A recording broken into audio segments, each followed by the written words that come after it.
Oh boy, these pants are a little tight. Hey everyone, welcome back to our, oh my god, wait. I don't have my ring on. A useless purchase that was. No, it's because I was just getting ready. Yeah. I like touched your shoulder and I noticed, Hey Dodge. What's everyone doing? What are you guys doing over here? There's just gonna be like dog breath. Hey everyone, welcome back to our channel. Sure yes, is. it Nope. sure is. Now it's officially our channel. Nah. Yes. So we are here today to do our top 14 books of 2014. So it's just kind of a recap of all of our favorite books that we read during the year of 2014. That doesn't mean that they came out in 2014. We just had to have read them in 2014. My number 14 book is Saga Volume 1. To be honest with you, I could probably put all of the Saga volumes into this one category just because I love them all so much. But obviously this was the first one that I read and it's a fantastic graphic novel series. Very graphic. Emphasis on the graphic. But Oh, the graphic novel is graphic. it is graphic. There's a lot of boob and ween in it, but that's okay. Yes. Oh, you're using graphic in a different term. Yeah. Or a different usage. I am. First one I'm going to do, I'm not done it yet, but I'm kind of using it, number 14, as like an asterisk book. Put a Because star I'm next to it. currently reading it.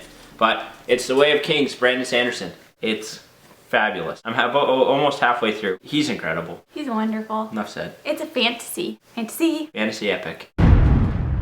My number 13, the next three books I don't have physical copies of, so I will like insert a picture or something. So the next book I have is Yes Please by Amy Poehler. I listened to this book on audiobook and it was incredible. It's just Amy Poehler, who I'm sure you guys know from SNL and from Parks and Rec and just from being amazing in general. I loved her book. It was probably one of my favorite like autobiography books that I've ever read. Yeah. Hoi hoi ho. And if you are, what? What? You're so handsy. I like to use my hands. That's what she said. Definitely recommend it. I definitely recommend that you listen to it on audiobook or reading it because the audiobook was amazing. All of these books that I read, by the way, I gave 5 out of 5 stars. I know it's not the case with Jeff, but obviously 5 out of 5. I loved it Might be. so much. No, Might be. you didn't give Ready Player One 5.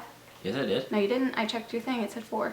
It should say 5. Fix it. Number 13, Orson Scott Card Ruins. Queens.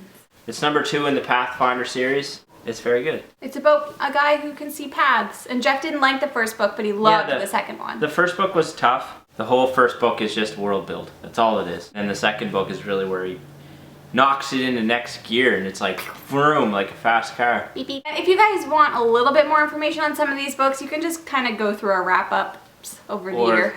Or check out our Goodreads because we do have, or our website, we have reviews on all of these books. Okay, my number 12 book is going to be Burn for Burn by Jenny Han and Siobhan Vivian. Siobhan. I love saying her name with sass. Basically, this is like John Tucker Must Die in a book. 3 girls who are trying to get revenge on 3 different people. And these books are amazing. I recently just finished Fire with Fire, and I will put it with Burn for Burn. It was also amazing. Love them, love them, love them. Definitely recommend. They are kind of like, they have a contemporary feel, but there's also a little bit of a paranormal feel in it as well, which kind of sneaks up on you, but it's really good, so definitely recommend. My fat bubbles out of my pants.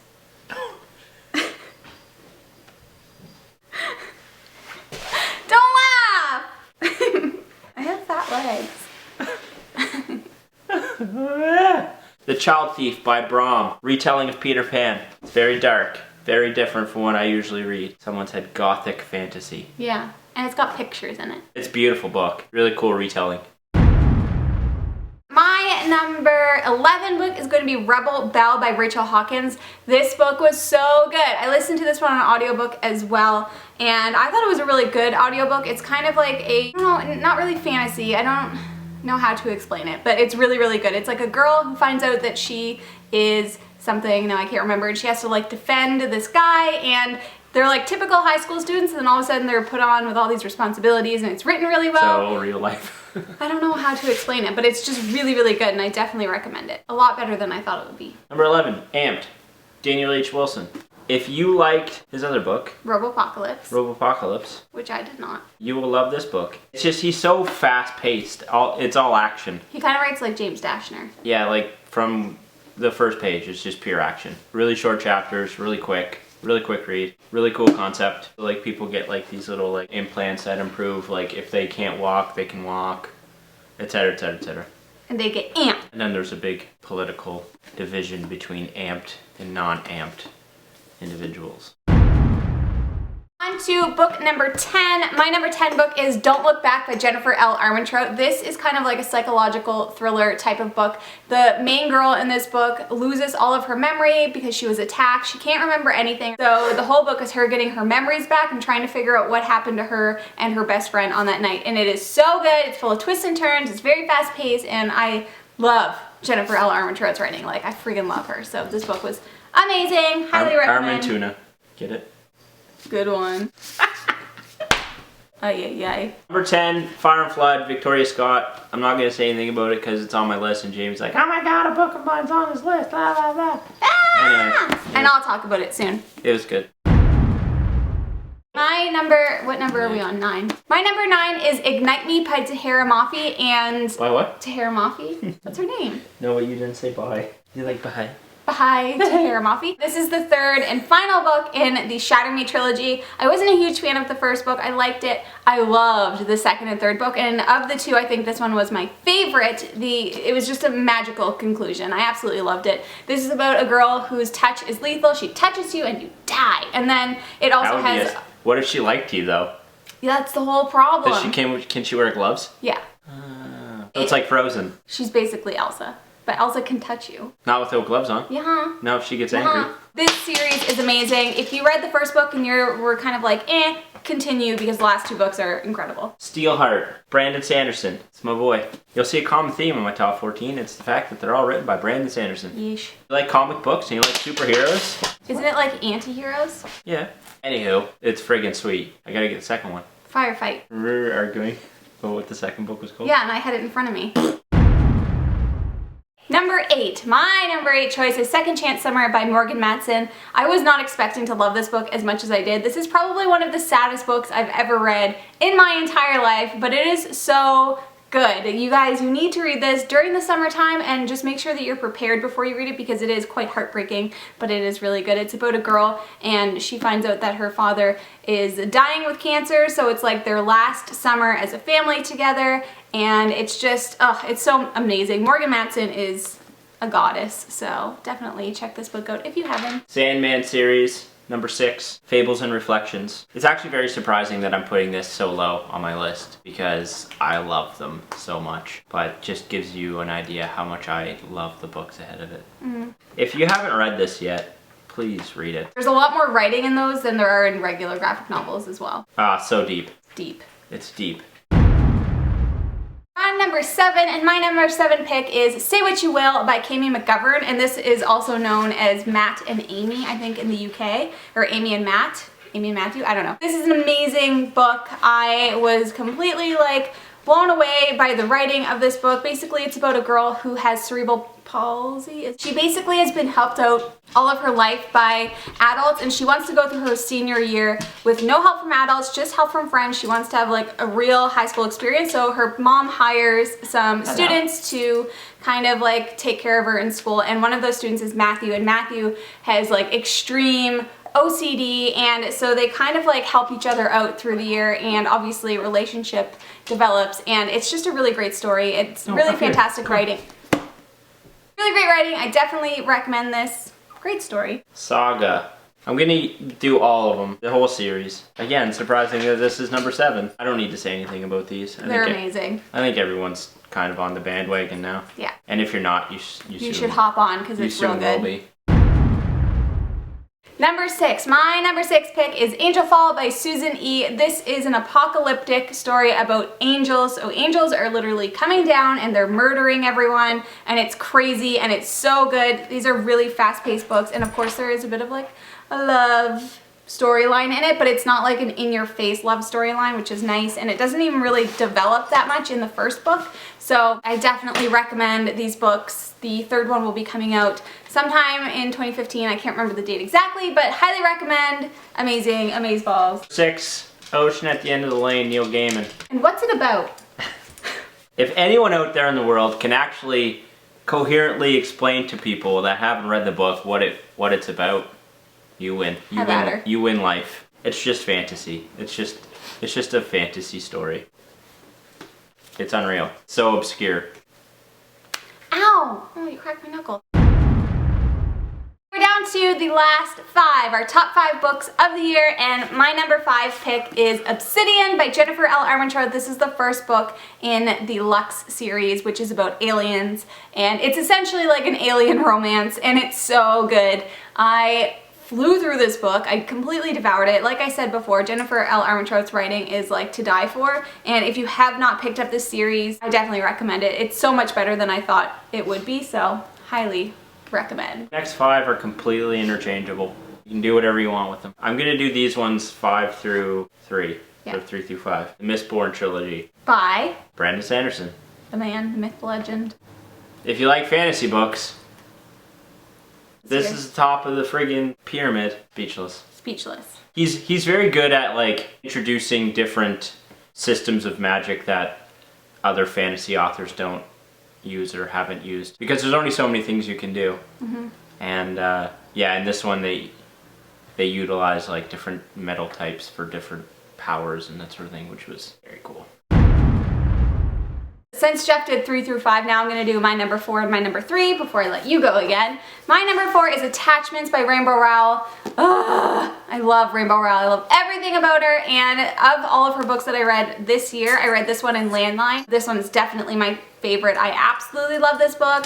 This is an adult contemporary about, I think it's in the 90s, but when somebody was like hired to like check company emails to make sure that... In the 90s? Yeah. Like when email just came out, to check company emails to make sure that people weren't sending like inappropriate things, and nude pics, dick pics, if you will. So he's like checking emails, and then he finds these emails between these 2 girls, and of course he ends up falling for one of the girls, and it's just so adorable. I love this book. That's kind of creepy, eh? It is really creepy, but it's also very cute. This IT guy falls for girl through email. Yeah. This, basically, when reading it, you'll feel like you're watching a romantic comedy, so there's nothing that I don't like about Like a that. rom-com? A rom-com. I hate that. Rom-com. Love rom-com. My number 3 book is Fire and Flood by Victoria Scott. I loved this book. I flew through it. It is basically a mix of the Hunger Games and Pokemon, or Jeff also says His Dark Materials. Is that what it's called? Yep. Basically, these people are put into a kind of like a race, a competition, and they're each given a Pandora, which is like a little animal companion who has like little magic powers, and the last... Exact same as His Dark Materials. Yeah, and then by the end of the series, one person will remain standing. So it's not that they're out to like kill each other, it's just a race. So whoever gets to the end first wins a cure for their family, for someone in their family for this disease. So it's amazing, highly recommend. I cannot wait for Salt and Stone, which I believe comes out in February, which is the 2nd book. Now, my number 2 book is Since You've Been Gone by Morgan Matson. This was my favorite read of the summer. It was amazing. It's about a girl whose best friend moves away, but she leaves her a list of all of these like dares and things that she has to do. So she feels that if she does all of this list, she'll be able to find her friend. And it's honestly one of the best contemporaries I've ever read in my life. If you have not read this yet, please go do so. It's so, so good. Morgan Matson's an amazing author, so I highly recommend this. It's fantastic. And one of the things that she has to do is hug a Jamie. And that's me. Never got my hug though. Flipping these ones last minute.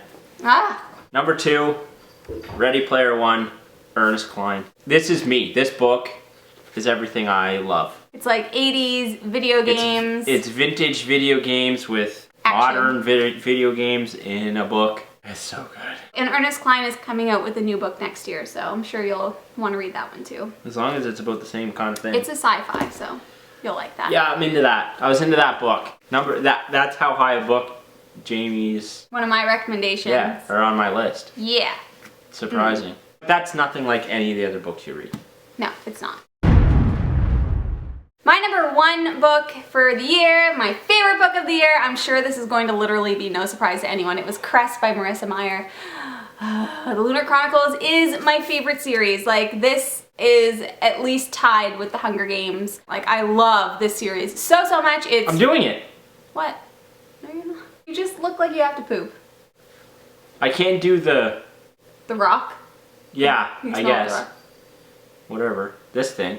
So I've been trying to do it for the last, like, week. But Jamie just says when I do it looks like I have to poop. it does. Yeah, so this is fairy tale retellings of, well, this one is of Rapunzel, the first one's Cinderella, second one is Little Red Riding Hood, and the third one is Rapunzel, and this book was amazing, just like the other two. I loved it so much. If you haven't started this series, please go get it now and read it. I could not recommend this enough. Like, it's amazing. And the next one's coming out, the prequel is coming out in January. Ferris, which follows Bueller's Queen Day Off. Lavanna. And Winter, the fourth installment, and the final installment, which makes me so sad, is coming out in 2015, but not until like May or something like that. So hi. Bishop. Bishop. You are looking so cute. That is my #1 book. I loved this book so much. Surprising even to me. Yeah. I sat on this book for a very long time. Yeah, you've had that for a Like while. one of the first books I bought, I think. When we started collecting. When we started getting books. And I finally read it, and it's Unbelievable. the ending. The twist in this book. It blew me away. It's The False Prince, Jennifer A. Nielsen. It's a fantasy. Even thinking about it makes me smile. Jamie just bought me the second one for Christmas. Once I get through the two Brandon Sanderson books, which will take me a while, but I will read that one. Mm-hmm.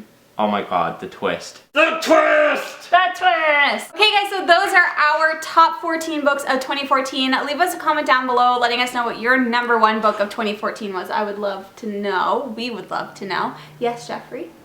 My parents are coming up this weekend. We're gonna do part 2, interview. We are doing part 2 Hey-yo. of Ask Jean and Arn. Need some questions though. If you guys have any questions for us to ask Jeff's parents, we'll be asking on Twitter as well. Make sure to leave them down below. They're very excited. They are very excited. Initially, before they did the first one, they were like, no, I don't want to do it, but now they're like, oh yeah. They had a good time. We will be doing a part 2 as per your guys' request. Yeah, so that's all that we have for you guys today. Thank you so much for watching. If you like what you see, please subscribe. Please subscribe. I don't know what that is. That's my ring. If you like what you see, please subscribe. We hope to see you guys again soon. Say goodbye, Durfee. Later it is. See ya, bye. Oh, you want to say hi to Bishop? Hey, buddy. Also, I know that I've already announced Bishop in one of my other videos, but this is Winston Bishop. Winston Bishop! Welcome to the family, you crazy. Winnie the Bish! Winnie the Bish. What you looking at, Bish? You're so cute and bad. So what's the game plan?